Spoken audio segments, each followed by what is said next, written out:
Hey guys, and welcome back to this channel. In this video, I'll be showing you guys how you can create a multi-clip on CapCut PC. I'll show you in a minute what that looks like.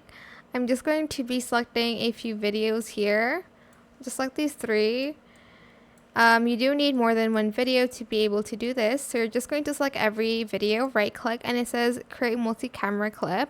You're just going to select it and you're going to wait for that to load. You're going to either sync it with auto audio or first marker. I'm just going to select auto and then I'm going to select create.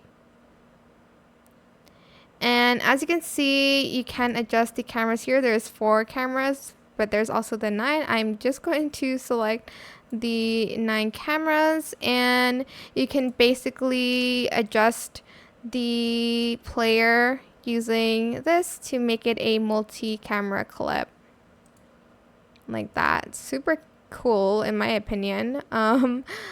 But yeah, that is it for this video. I hope it was helpful for you guys. Don't forget to like, comment, share, and also subscribe to this channel if you haven't done that already. If you have any more questions about this video, just leave it in the comment section down below. I will try my best to answer them all for you guys.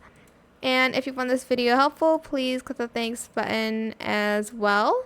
That is it for this video. Thank you so much for watching. Bye.